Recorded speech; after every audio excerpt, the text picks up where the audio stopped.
আছোঁ কুৰুৱাবাহীৰ এটা দুৰ্ভগীয়া পৰিয়ালৰ কাষত। কিয়নো দুৰ্ভগীয়া বুলি কৈছোঁ, যোৱা ডিচেম্বৰ মাহৰ 30 তাৰিখে এটা দুৰ্ঘটনা ঘটিছিল। দুৰ্ঘটনাটো ইমানেই ভয়ংকৰ আছিল যে আপোনালোকক আমি ভাষাৰে বৰ্ণনা কৰিব নোৱাৰোঁ।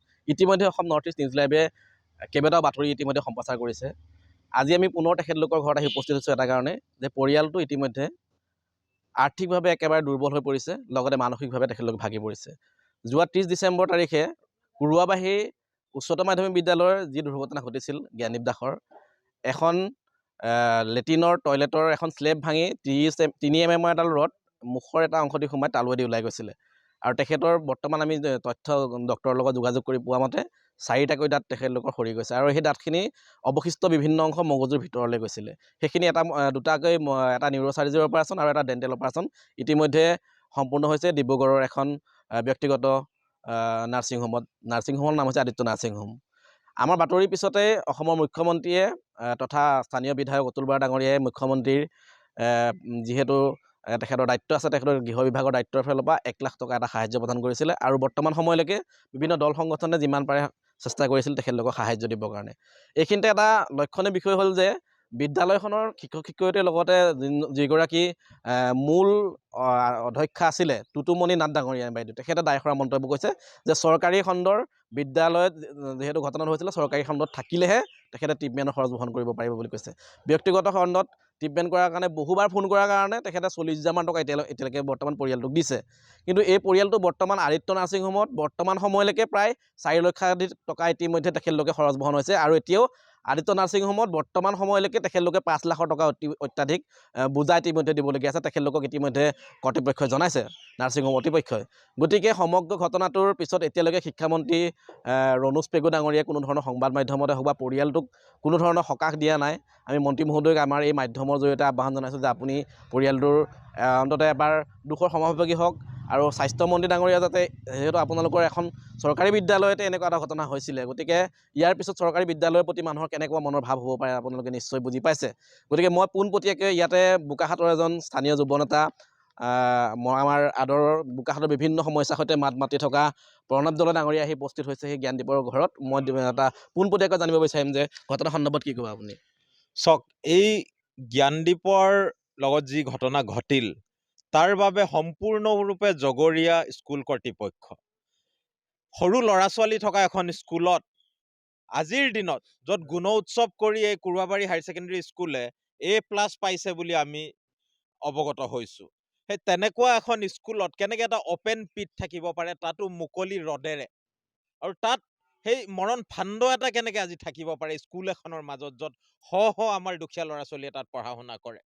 আৰু জ্ঞানদীপৰ লগত এই গুৰুত্বৰ ঘটনাটো হোৱাৰ পাছত যি ধৰণৰ গাফিলতি আৰু গা এৰা ধৰণৰ সিহঁতৰ ব্যৱহাৰ দেখিছোঁ, সেই দেখি আমি সমগ্ৰ বোকাখাতবাসীয়ে কিন্তু এতিয়া ক্ষোভিত হৈছোঁ। অতুল বৰা ডাঙৰীয়াই কেৱল মাত্ৰ 1 লাখ টকাৰ এখন চেক দি দায়হৰা যি কাণ্ড কৰিছে, সেয়া সঁচা অৰ্থত এজন মন্ত্ৰীৰ চৰিত্ৰৰ স্বৰূপ দেখুৱাই ধৰিছে। তেখেতে নিজৰ চৰিত্ৰৰ পৰিচয় দিছে। আজি শিক্ষামন্ত্ৰী ডক্টৰ ৰণোজ পেগু ডাঙৰীয়া, তেখেতো বোকাখাতৰে সন্তান হয়, পাহৰি গৈছে তেখেতে। আৰু সেইজন শিক্ষামন্ত্ৰীয়ে আজি আমাৰ ল'ৰা এটা আজি নিজৰ মৃত্যুৰ লগত যুঁজি আছে এখন হস্পিটেলত, তেখেতৰ এতিয়ালৈকে গা লৰা নাই, তেখেতে আজি আহি খবৰ এটাও লোৱা নাই। সেয়ে আমাৰ স্পষ্ট দাবী, অতি শীঘ্ৰেই শিক্ষামন্ত্ৰীয়ে ইয়াৰ সম্পূৰ্ণ দায়িত্ব লওক। আমাৰ ল'ৰাজনক কেৱল মাত্ৰ এই আদিত্য নাৰ্ছিং হোমৰ চিকিৎসাতে সীমাবদ্ধ ৰাখিলে নহ'ব, সম্পূৰ্ণ ষ্টেবল কৰি তেখেতক প্ৰয়োজনীয়তাৰ বুজ লৈ পেলাই তেখেতক নিমহান্স বা এইমছ, প্ৰয়োজন হ'লে বিদেশলৈও নিব লাগিব। আমাৰ উঠি অহা এজন ল'ৰা, তাৰ ভৱিষ্যত আছে, আৰু সেই কণমানি শিশুটোক আমি মৃত্যুৰ মুখলৈ ঠেলি দিব কোনো কাৰণতে নোৱাৰোঁ। সেয়ে মুখ্যমন্ত্ৰী আৰু শিক্ষামন্ত্ৰী ডাঙৰীয়াক আমি পোনপটীয়াকৈ দাবী জনাইছোঁ, আমাৰ জ্ঞানদীপৰ সম্পূৰ্ণ দায়িত্ব তেখেতে ল'ব লাগিব। এডভান্স মেডিকেল ছায়েন্সৰ ওচৰৰ প্ৰযুক্তিবিদ্যাৰে তেখেতক সুস্থ কৰি তুলিব লাগিব। আৰু যিসকল জগৰীয়া লোক আছে ইয়াত, স্কুলৰ পৰিচালনা সমিতি যিসকল লোক আছে, স্কুলৰ প্ৰধান শিক্ষয়িত্ৰী, তেখেতসকলে কি কৰি আছে এইখন স্কুলত তেনেকৈ এটা ফাণ্ড পাতি পেলাই ল'ৰা ছোৱালীৰ মৃত্যু মুখত পেলাবৰ কাৰণে? এইসকলৰ ওপৰত এটা উচ্চস্তৰীয় তদন্ত হ'ব লাগিব, অন্যথা বোকাখাতবাসী ৰাইজক লৈ আমি ইয়াৰ বিৰুদ্ধে তুমুল আন্দোলন গঢ়ি তুলিবলৈ আমি বাধ্য হ'ম। এইখিনিতে এটা ভয়ংকৰ তথ্য আমি ইতিমধ্যে অসম নৰ্থ ইষ্ট নিউজ লাইভত প্ৰকাশ কৰিছিলোঁ। এজন বিদ্যালয়ৰ ছাত্ৰ তেখেতে শিক্ষয়িত্ৰীগৰাকীক কৈছিল যে বাইদেউ এই জৰাজীৰ্ণ অৱস্থাত থকাৰ কাৰণে কাৰোবাৰ হয়তো মৃত্যু হ'ব পাৰে। বাইদেউগৰাকীয়ে অদ্ভুত এটা মন্তব্য কৰিছিল যে কোনোবা মৰিলেও মৰক। সেই কথাটো কোৱাৰ প্ৰায় 20 মিনিটমানৰ পিছতে ঘটনাটো সংঘটিত হ'ল। কিন্তু বাইদেউগৰাকী এই মন্তব্যত আপুনি কি ক'ব? বাইদেউগৰাকীয়ে মুঠেও তেখেত আজি যি ধৰণৰ চৰিত্ৰ দেখুৱাইছে, যি ধৰণৰ ব্যৱহাৰ কৰিছে, তেখেত কোনো কাৰণতে এখন স্কুলৰ পৰিচালনা কৰিব পৰা এ, এ, যি যি যোগ্যতা লাগে সেই যোগ্যতাৰ অভাৱ আমি দেখা পাইছোঁ। তেখেতক আমি পকেটৰ পৰা এটকাও দিবলৈ কোৱা নাই। কিয় আপোনাক হেডমিষ্ট্ৰেছ পতা হৈছে? আপুনি দায়িত্ব লওক।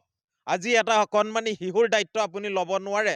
গোটেই এখন স্কুলত 600 ল'ৰা ছোৱালীৰ দায়িত্ব এইগৰাকী মানুহে কেনেকৈ ল'ব?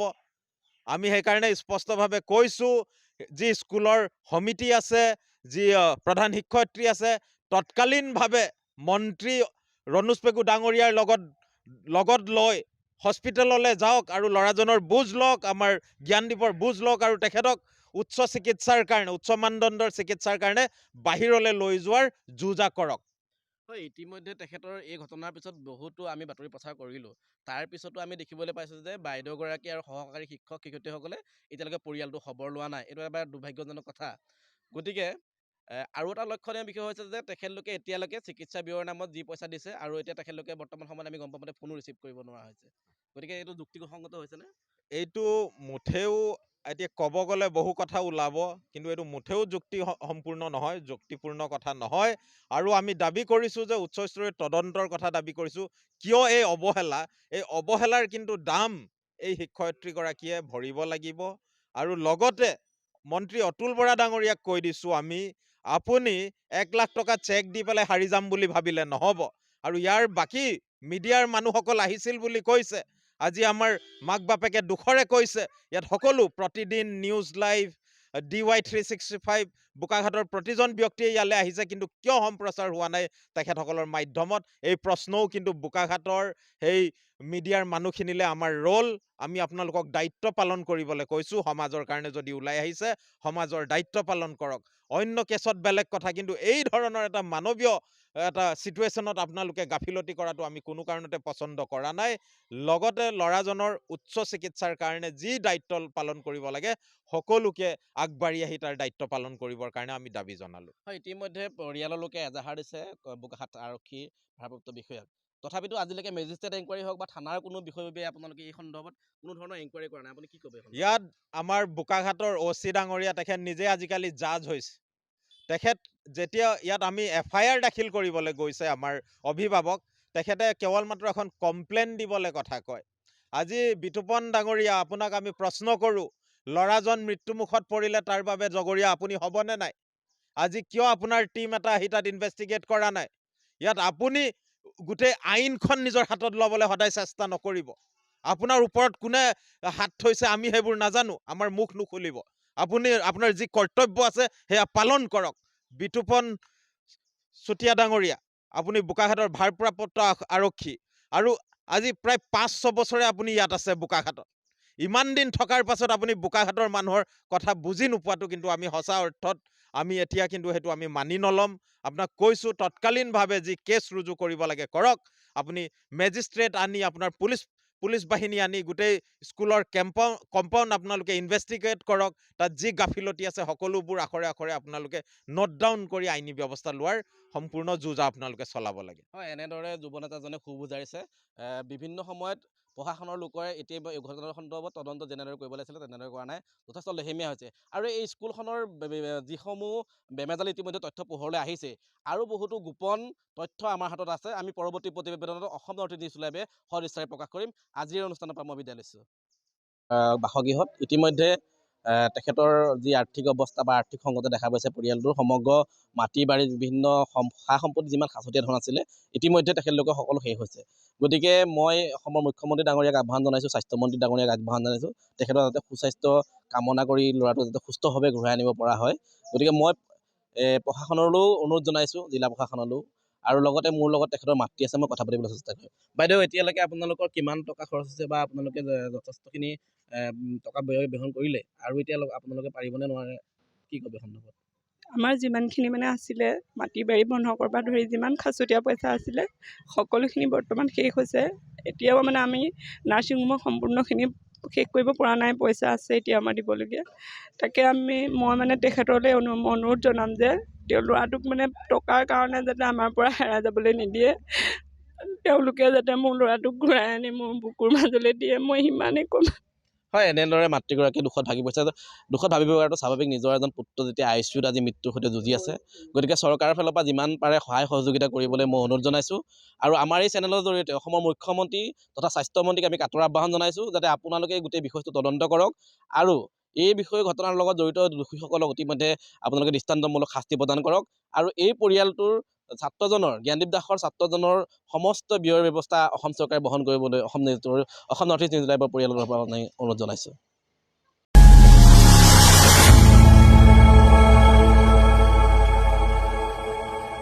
খবৰৰ আঁৰৰ খবৰ, ব্ৰেকিঙৰ হুলস্থুলৰ মাজত ৰৈ যোৱা সমাজৰ নেতিবাচক বহু খবৰ, ৰাজনীতিৰ পৰা সমাজনীতিলৈ, খেল জগতৰ পৰা কৃষি খণ্ডলৈ, ছবি জগতৰ পৰা সাহিত্য চৰ্চালৈ, বৰাক ব্ৰহ্মপুত্ৰৰ লগতে উত্তৰ পূবৰ সাতভনীক সামৰি অসমৰ সংবাদ জগতত নতুন সংযোজন Assam north east news live 24/7।